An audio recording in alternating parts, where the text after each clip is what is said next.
Most conversations with women contain hidden signals you're not trained to see.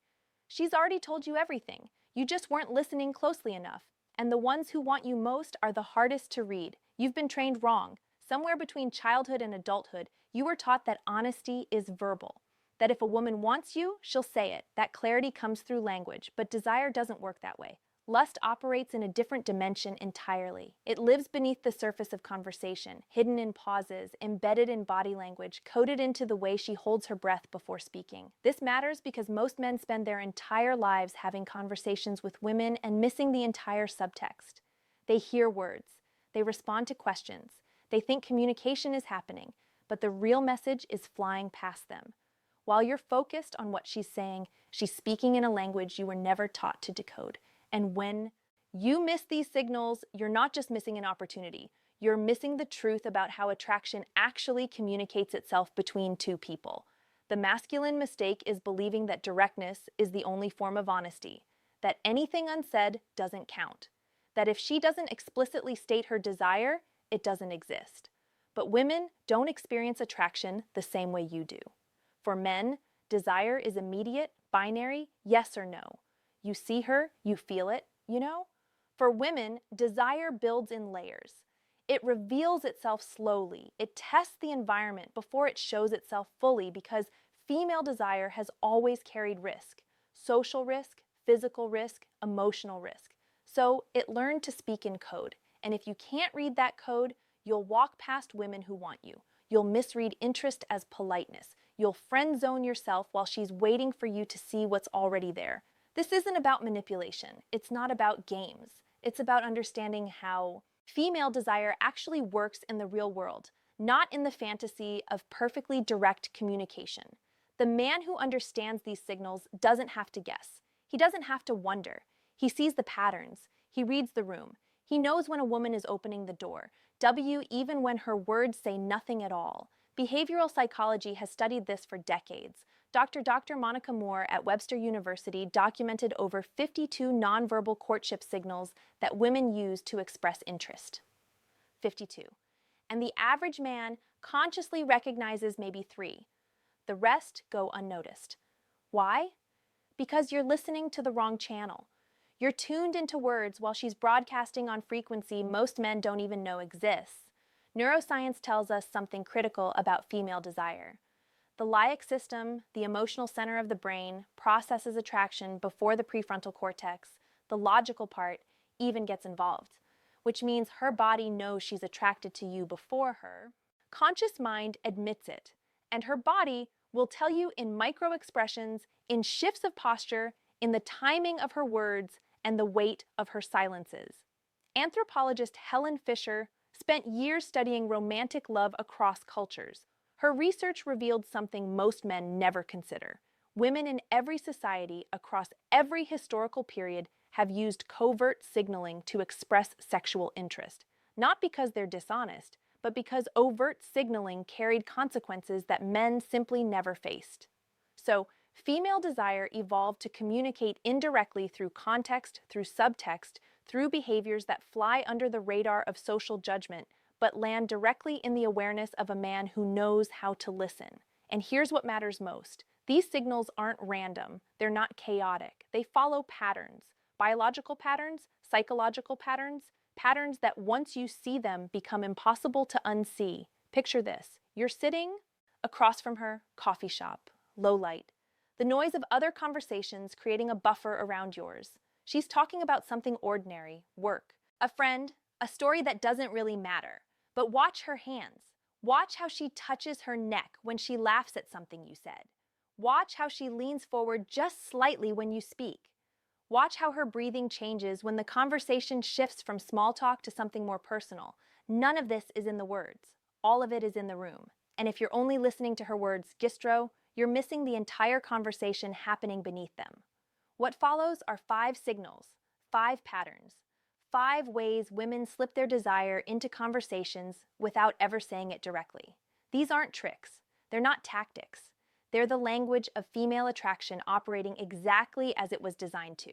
And once you learn to see them, everything changes. Signal 1, the narrative loop.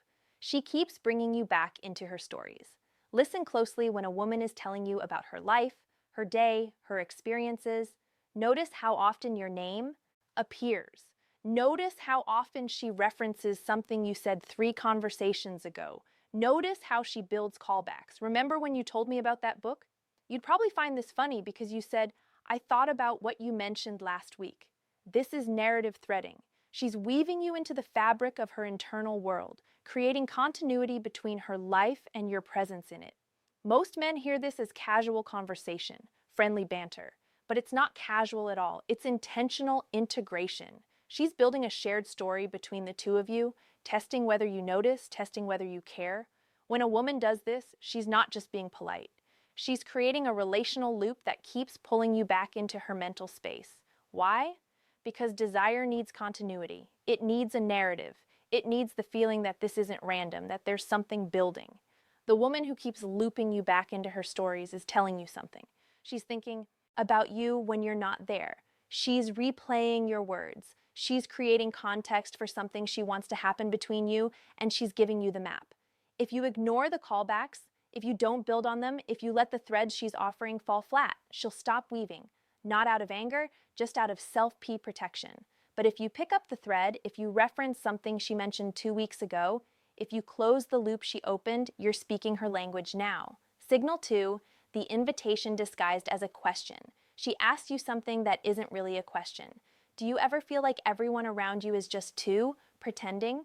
Have you always been this calm, or is that something you learned? What's the last thing that actually made you feel something? These aren't small talk. These aren't interview questions. They're emotional doorways. When a woman asks you these kinds of questions, she's not fishing for information. She's testing depth. She's seeing if you can go beneath the surface. If you're willing to meet her in the space where real connection happens, most men answer these questions literally. They give facts, data, surface-level responses, and the door closes. Because she wasn't asking for a biography, she was inviting you into intimacy. She was saying without saying it, I want to know who you actually are, not the persona, not the performance. You. This is how female desire tests a man. Not through direct propositions, but through invitations into vulnerability. And here's the paradox. She's offering vulnerability. But man, you wait her, but she needs you to go first. She needs to see that you're not afraid of depth, that you won't retreat into jokes or deflection when the conversation gets real. If you meet her there, if you answer honestly without performing, without trying to impress, you've just passed a test most men don't even know they're taking. Signal 3, the silence that asks. She stops talking and she holds eye contact. This is one of the most powerful signals women use and one of the most misunderstood. Most men panic in silence. They rush to fill it. They crack a joke, change the subject, anything to relieve the tension. But the silence isn't tension. It's invitation.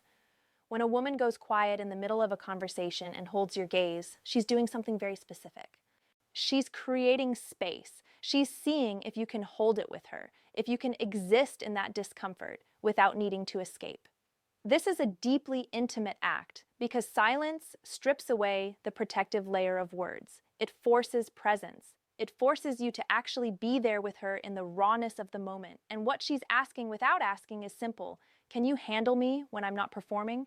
Can you be with me when nothing is being said? Can you exist in this space without needing to control it? If you can, if you let the silence sit, if you don't flinch, if you hold her gaze without fear, she knows something about you. She knows you're not afraid of intimacy. You're not running from depth. You're not hiding behind humor or distraction. And that is attraction, not the surface kind, the kind that builds slowly and lasts. Signal 4, the vulnerability. She didn't have to share. She tells you something she didn't need to. A fear, a wound, a piece of her story that she could have easily kept hidden. I don't really talk about this, but this is probably stupid, but eye-topping, I've never told anyone this W. When a woman shares something vulnerable with you, especially early in knowing you, she's not just being open, she's testing whether you're safe. This is a massive signal that most men completely miss. They hear the vulnerability and respond with advice or reassurance or some attempt to fix it. And in doing so, they prove they're not safe because she didn't share that for solutions. She shared it to see if you could hold space for her without needing to change it. if you could witness her pain without making it about you, if you could be present without needing to be the hero. Female desire is deeply tied to safety. Not physical safety, emotional safety. The question she's asking beneath the vulnerability is this: can I let my guard down with you? If the answer is yes, if you can sit with her pain without trying to fix it or minimize it, if you can just say, I hear you, that sounds hard, she'll move closer. Not because you did something impressive, but because you proved you're not threatened by her complexity, you're not scared off by her depth, and that is rare. Signal 5, the hypothetical that isn't. She talks about the future like you're in it. If you ever came to visit, I'd show you this place I found. You'd probably hate the kind of movies I watch. I feel like you'd get along with my friends.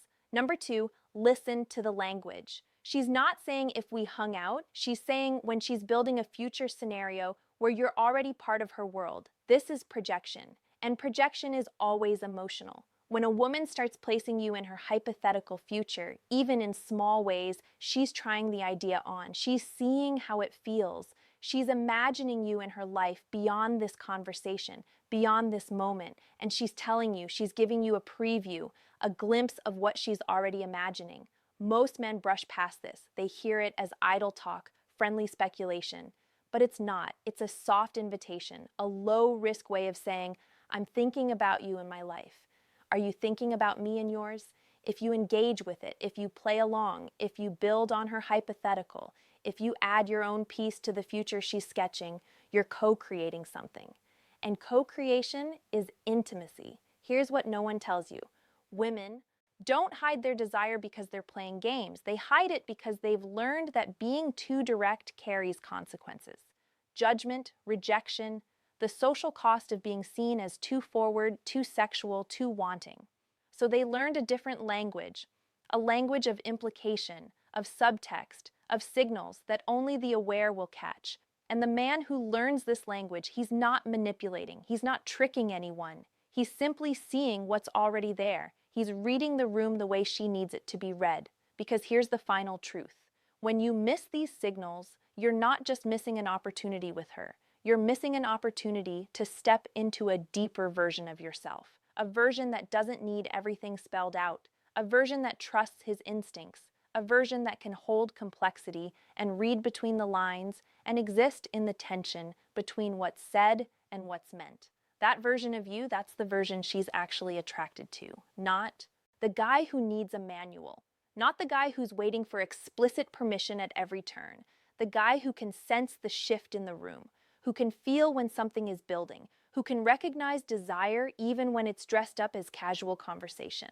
That's masculine awareness, and that is what she's been waiting for. So the next time you're talking to her, listen differently, not just to her words, to her pauses, to the way she holds your name in her mouth, to the silence she creates, to the future she imagines. She's telling you everything. You just have to hear,